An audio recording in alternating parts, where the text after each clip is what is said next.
Hace exactamente 75 años, los días 6 y 9 de agosto de 1945, la Segunda Guerra Mundial tuvo un abrupto y sangriento final.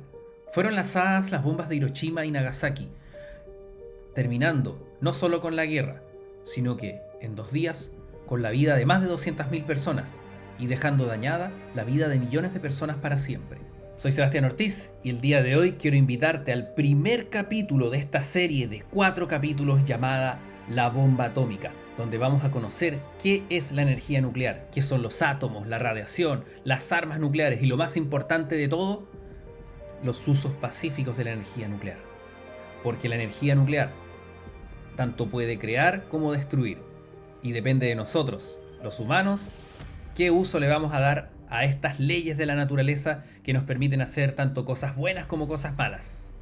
Así que, adelante. Pero, antes no te olvides suscribirte a este canal en YouTube para recibir las publicaciones de videos o hacerlo en Facebook en su defecto. Y si puedes de los dos, mucho mejor. Así que, ahora sí, adelante.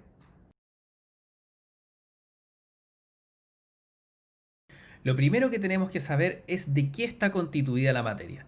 Durante muchos siglos, durante miles de años, lo que había en lo profundo de la materia fue un completo misterio. Fue un completo misterio hasta inicios del siglo XX. Algunos pensaban que uno podía dividir la materia hasta el infinito. Sin embargo, otros, los que se conocían como los atomistas, en tiempo de los griegos, pensaban de que la materia podía dividirse hasta cierto punto. Y que tras eso no se podía seguir cortando, por usar palabras sencillas. Y bueno, esta discusión perduró hasta inicios del siglo XX. Ya en esa época se conocía la electricidad, se conocían lo que eran las cargas positivas y las cargas negativas. Y bueno, fue así como empezaron a surgir algunos modelos atómicos, el modelo de Rutherford, el modelo de Thomson, hasta llegar más o menos a la década de 1910. Cuando por primera vez se formuló un modelo atómico coherente, que era el modelo de Bohr, el modelo que a todos nos han enseñado en el colegio. El modelo de Bohr tiene un núcleo chiquitito de carga positiva y alrededor, como una especie de sistema solar, de sistema planetario, están orbitando los electrones de carga negativa. Ya en esta época, entrado el siglo XX, se sabía de que toda la materia, todo lo que nosotros conocemos, está constituido por unos pocos tipos de partículas que estaban mezclados entre sí de distintas formas. Entonces teníamos estas partículas negativas llamadas electrones que orbitaban este núcleo positivo lleno de protones. Pero, ¿qué es lo que sucedía con los núcleos más pesados? ¿Qué pasaba si yo tenía 2 protones, 3 protones o muchos protones muy cerca de unos de otros? Bueno, lo que iba a ocurrir de manera natural era que, como son cargas del mismo signo, se iban a repeler. Por lo tanto, no iba a ser posible de que el átomo se mantuviese estable y básicamente no iba a haber nada. Pero esto no ocurrió. Obvio, si estamos acá, por algo estamos grabando este video. Así que, bueno, en 1920, el científico Ernest Rutherford, un grande de los inicios del siglo XX, propuso de que había una tercera partícula, además del protón y del electrón, el neutrón, una partícula de carga positiva. Entonces, ¿qué iba a ocurrir? Que entre 2 protones que estaban ahí tratando de repelerse, iba a estar ahí este neutrón. Este neutrón iba a ser una suerte de cola fría de pegamento que iba a posibilitar que el átomo se mantuviese estable. Y bueno, el neutrón efectivamente fue descubierto en 1932 por el científico James Chadwick. Ya con el neutrón descubierto, fue, entre comillas, mucho más sencillo explicar la diferencia entre un elemento y otro. ¿Por qué el hidrógeno no es igual al helio? ¿Por qué el helio no es igual al litio, al cobre, al oxígeno? ¿Qué es lo que hace la diferencia a nivel atómico entre un átomo y otro? Entre el átomo de un elemento y el átomo de otro elemento. Pues bien, la respuesta es muy sencilla.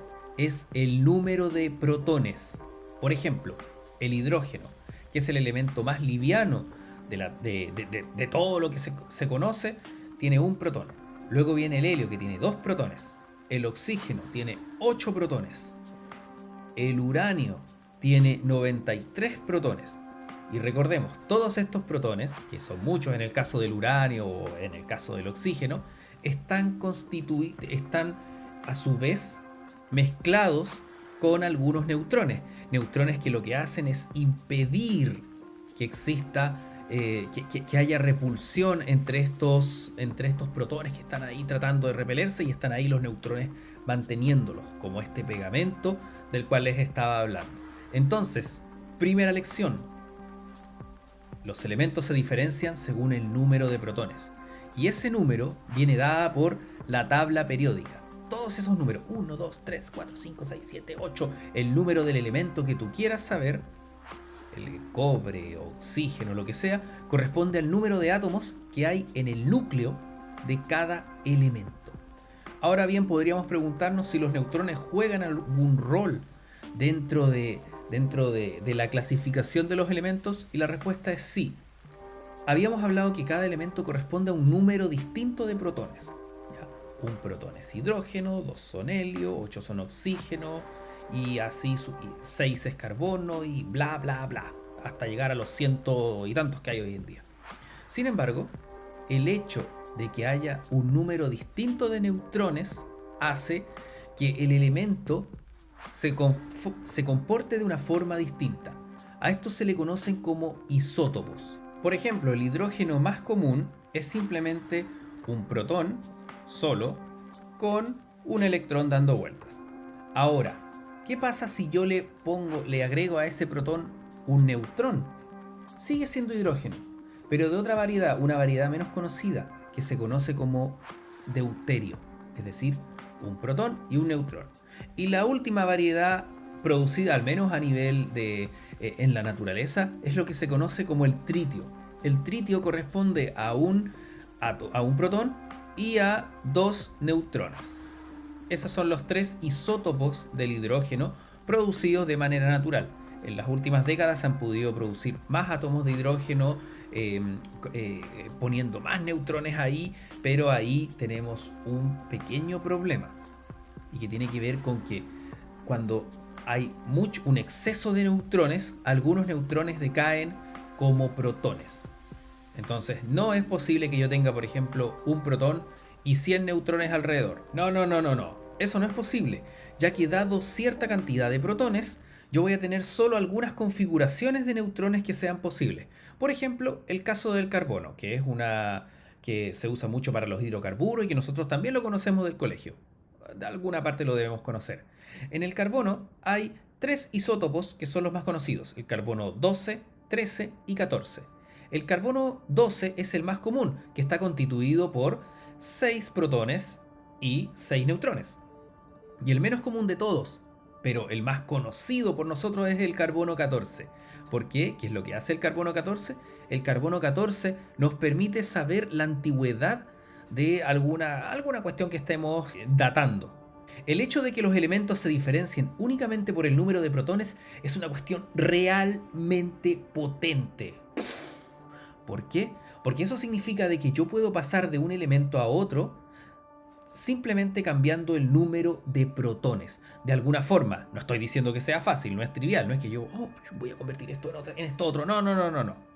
Eso no es posible, no es llegar y hacerlo. Por ejemplo, supongamos que tengo un isótopo del hidrógeno, el deuterio, por ejemplo. Entonces, es decir, deuterio tengo, recordemos, un protón, un neutrón. Si yo, de alguna forma, soy capaz de agregarle un protón, entonces voy a tener, en lugar de un protón, o sea, hidrógeno, voy a tener 2 protones, es decir, helio. He convertido un elemento en otro. El proceso en el cual distintos elementos interaccionan, en el cual se juntan átomos, se juntan electrones con protones y todo eso, se conoce como fusión nuclear, y es el mecanismo con el cual el Sol libera gran cantidad de energía. De hecho, es la forma más eficiente de producir energía a grandes cantidades. Sin embargo, hoy en día todavía no se puede generar una planta de fusión nuclear que sea eficiente. ¿Por qué? Porque claro, libera mucha energía, pero necesitamos mucha energía para producir la fusión. Pero, lo que sí se ha podido hacer muy bien, sí hemos podido hacer muy bien, es lo que se conoce como la fisión nuclear. Es decir, tengo un átomo de cierto elemento, con cierta cantidad de protones, a los cuales de alguna forma yo soy capaz de extraerle protones, o neutrones, o lo que sea, y mi átomo libera una gran cantidad de energía.